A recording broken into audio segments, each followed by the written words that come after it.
I've been using the Meike 8mm f2.8 quite a lot recently, and here are my thoughts. Let's jump straight in. I think this lens is a step up in terms of how the Meike lenses have looked in the past. I think this lens looks very modern.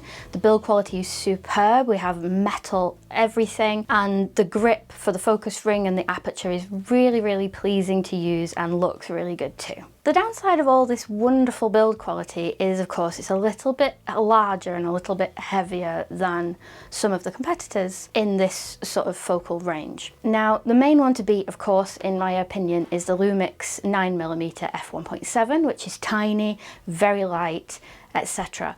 But it is also a lot more expensive than the Meike lens, so it is pros and cons. In terms of other competitors in sort of size and weight terms, like the 8-18 Lumix, that's sort of massive and heavy as well. So I think in Micro Four Thirds, the wider focal length lenses tend to be a little bit chunkier anyway. So it's not massive, but it is something to consider. While the front element of the glass is domed, I think the design to allow us to put filters on is actually really genius. You do get a little bit of vignetting in your photo. Because you're shooting at such a wide focal length, a little bit of crop to get rid of the vignette is not the end of the world, and I think it's great that we are allowed to use filters on this lens.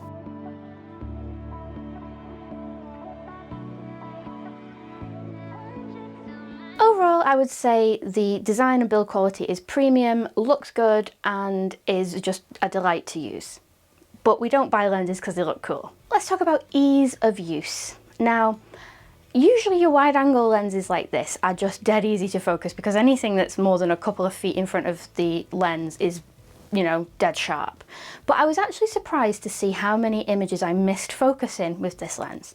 It is a fully manual focus lens, so I am relying on focus peaking. And I mean, it always could be user error, but I have used a lot of manual lenses and a lot of wide angle lenses in my time.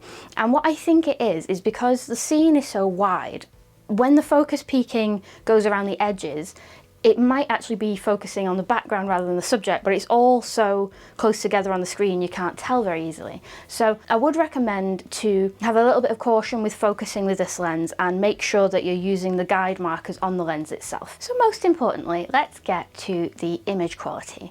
I've used this for a number of jobs now, photo and video, and I think it's done wonderfully. Now there's one thing to have a caveat for this, and that is any third-party lens on the Micro Four Thirds system is at a slight disadvantage in the sense that they can't have the automatic profile corrections.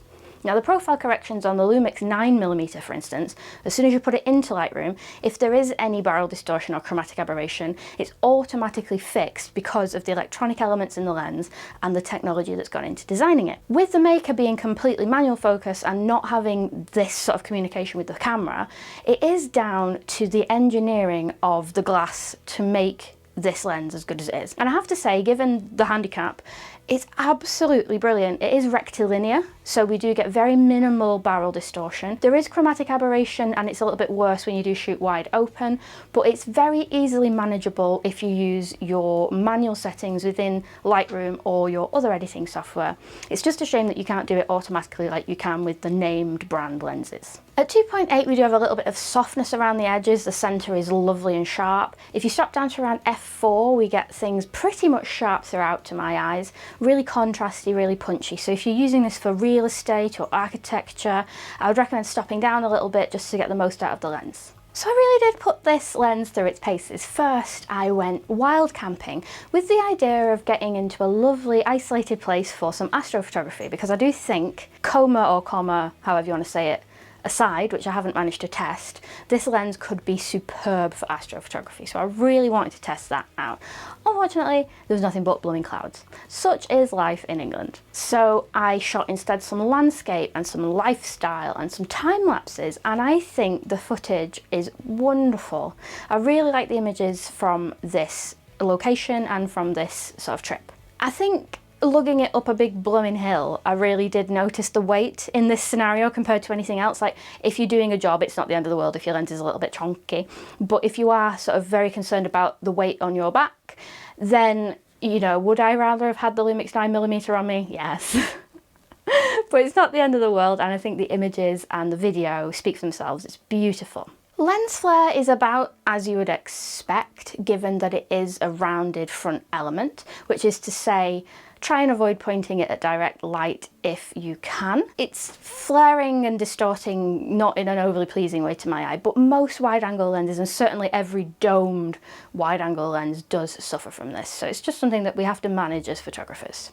Next, I took this lens on an aerial photo shoot where I shot some gimbal shots and some wide-angle photography of my very beautiful and very talented friend Rebecca Santo. I shot these two images with the 8mm lens, and I think it's a bit unconventional for people 8mm obviously, but because it was acrobatic, I think the wide angle lens really showcased the height, and I was trying to go for like a surreal sort of edit, you know, taking out the beams, and I think they work really well with the 8mm lens. The video on the gimbal was stunning. I think, just absolutely great for wide angle gimbal work. It's probably a little bit wider than you usually need on a gimbal, but you know, you can't argue that some of these shots are brilliant because of the focal length particularly. And finally, I have been on some adventures with this lens. I shot some photo and video for the wonderful band, the Lancashire Hot Pots, in Blackpool. It was at the Grand Theatre, and the venue is stunning. My goodness, you just can't take a bad shot in this venue. It's beautiful. And I had my swanky all-access pass, and so I shot some 8mm photos to really get in the scope of the crowd and the audience participation, and also did some gimbal work as well, because I think it's a great way to see a band from a different perspective, on stage, out, rather than pointing at the band. And I think the footage and the photography work really well at 8mm. And shout out to my GH6, because even at 2.8, some of these images were shot at like ISO 10,000. And I know they're not the cleanest in the world, but they're certainly usable. I'm really happy with the low light performance of the GH6 so far, and I think the low light performance of the video is blooming stunning. So to conclude, I love the photo and the video that I got with this lens. I think Meike are getting up there with the third-party brands in being a reliable premium option. But the elephant in the room really is it worth saving some money with the Meike versus getting a native lens like a Lumix or an Olympus autofocus wide-angle lens like the 9mm Lumix? You know, with the Lumix it is lighter, you do have autofocus, you do have your profile corrections, but it is a heck of a lot more expensive. It's a Leica branded lens, of course it's more expensive. And the Meike is brilliant for the price point, but also brilliant regardless of the price point. I think the quality of the image in it is brilliant.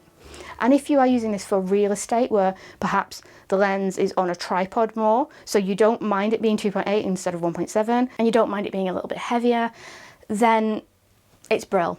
You know, it's a really good wide angle option, and I'm glad that we have all these third-party options available on Micro Four Thirds. The big question for me is it good astrophotography? Because I think if the coma isn't terrible, this, with it being rectilinear, could take the place of my 7 Artisans 7.5 2.8 fisheye, which is my current Micro Four Thirds astrophotography lens of choice. So if I do get a clear sky this decade, I'll let you know how the Meike lens gets on for astro. So while we're on the subject of wide angle options for Micro Four Thirds, I have the 9mm review here and the 8-18 review here. I love a wide angle lens, so here are your options in native mounts.